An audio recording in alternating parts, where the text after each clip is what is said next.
ബാലൻഡോറുമായി ബന്ധപ്പെട്ട് Cristiano Ronaldo നടത്തിയ പ്രസ്താവനയിലൂടെ ശ്രദ്ധ നേടി ഗ്ലോബ് സോക്കർ പുരസ്കാര നിശ. ലോക ഫുട്ബോളർ പട്ടത്തിന് ഏറ്റവും അർഹൻ വിനീഷ്യസ് ജൂനിയറാണ് എന്ന പോർച്ചുഗീസ് സൂപ്പർ താരത്തിന്റെ പരാമർശമാണ് ചർച്ചകൾക്ക് വഴിവെച്ചത്.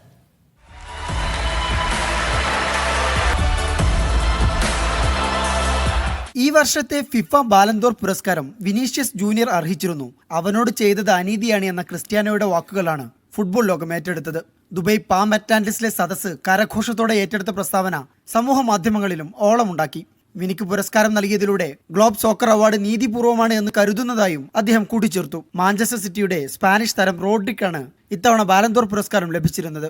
വെള്ളിയാഴ്ച രാത്രി അറ്റ്ലാന്റിസിൽ നടന്ന താരനിബിഡമായ ചടങ്ങിലായിരുന്നു ഗ്ലോബ് സോക്കർ പുരസ്കാര പ്രഖ്യാപനം. മികച്ച താരമായും സ്ട്രൈക്കറായും വിനീഷ്യസ് തെരഞ്ഞെടുക്കപ്പെട്ടു. ഈ വർഷം റയൽ മാഡ്രിഡിന് വേണ്ടി സ്പാനിഷ് ലാലിഗ, ചാമ്പ്യൻസ് ലീഗ് കിരീടങ്ങൾ നേടുന്നതിൽ നിർണായക പങ്കുവഹിച്ചതാണ് വിനീഷ്യസിനെ പുരസ്കാരത്തിന് അർഹനാക്കിയത്. വിവിധ വിഭാഗങ്ങളിൽ Cristiano Ronaldo, Jude Bellingham, Lamine Yamal തുടങ്ങിയവരും പുരസ്കാരത്തിന് അർഹരായി. ഷെയ്ഖ് മൻസൂർ ബിൻ മുഹമ്മദ് അവാർഡുകൾ വിതരണം ചെയ്തു. ബ്രസീൽ സൂപ്പർ താരം Neymar, Rio Ferdinand, Gerard Pique, Alessandro Del Piero, Thibaut Courtois തുടങ്ങിയ പ്രമുഖർ ചടങ്ങിൽ പങ്കെടുത്തു. ദുബൈ സ്പോർട്സ് കൗൺസിലിന്റെ സഹകരണത്തോടെയായിരുന്നു പുരസ്കാര നിശ.